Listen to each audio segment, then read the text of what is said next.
大家好，又係我 Rose， 跟住咧再分享埋下澳門人對香港的看法。先講嘢食先啦，哇！我真係好鬼服啊！香港嗰啲服務態度咧，真係已經係數一數二差㗎啦。劉德華嗰句咧話：今時今日咁嘅服務態度點得啊？我活咗30年啦，佢一樣嗰啲服務態度咧都係咁渣㗎。但係香港有個勁嘅就係咧，佢就算服務態度咧好定唔好都，你喺香港度食美食啊，真係未試過咧係食啊係唔好味嘅。香港咧，你食飯咧，基本上絕對係要搭台㗎。你就算空位咧，佢都係會叫你搭台㗎。同埋追求效率，同埋間餐廳咧，你如果食咧超過1個鐘嘅話咧，你都唔走咧，佢會係咁鄙視你。澳門唔會發生呢啲事啊，基本上。同埋佢物價真係好爆貴咯。我估唔到隔個海咧，真係差咁遠咯。但係香港會有個好嘅就係佢麥當勞竟然平過澳門咧。佢最出名嘅蘭桂坊，我都好想見識啊，但係我真係未見識過咯。我頂多就係去蘭桂坊咧，借咗個廁所啫。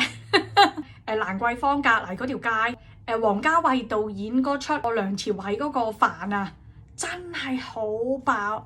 係好味嘅，佢街邊檔，但係真係好好味。香港一定要去食泰昌餅家。香港啲商場多啦，名牌多啦，買名牌包咧係免稅嘅，所以咧係絕對係平過大陸嘅，平過台灣。根本去香港真係多數都係行商場嘅啫。好啊，深水埗個玩具店都好值得去嘅。深水埗咧啲嘢都真係算係平㗎啦。天星小輪係絕對要搭啦，跟住中環都絕對要見識啦。我摩天輪我都未坐過添啊，同埋佢嗰啲展覽咧，佢有嗰啲藝術展咧，藝術展係真係值得去一去嘅。香港係真係全方位崇洋啊！全方位有個點嘅就係咧，如果你識講廣東話咧，你喺香港咧就絕對唔會俾人哋歧視嘅，仲會俾人哋親切對待。但係如果咧你講國語咧，就真係多多少少帶點少少歧視啦，唔歧視都好多多少少有一啲另外嘅反應嘅。但係如果你講國語嗰陣時咧，你同佢講話你係東南亞人啦，跟住你係台灣人啊，啲面色又唔同晒㗎咯喎。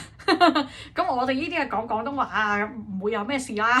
仲有就係金融之都啦，房地產之都。不過依家已經有啲要剁皮啦。我覺得依家香港絕對係詐騙之都啊！香港有太多呢啲假高大上。仲有就係爭取權益嗰陣時咧，我試過打電話去香港嗰個部門啊嘛，哇，同佢傾電話咧，真係一句又10個字8個字啊，用英文咯。同埋講啊，啲人啊腳步真係超級快，分秒必爭，都幾高傲嘅。香港嗰啲人，佢哋咧係就係快靚正嗰啲效率。同埋香港啲人個個係工作狂，同埋好中意揾錢。啲房極細，無論你係住酒店定係出嚟租屋，都超級細啲房，租金貴，房間細。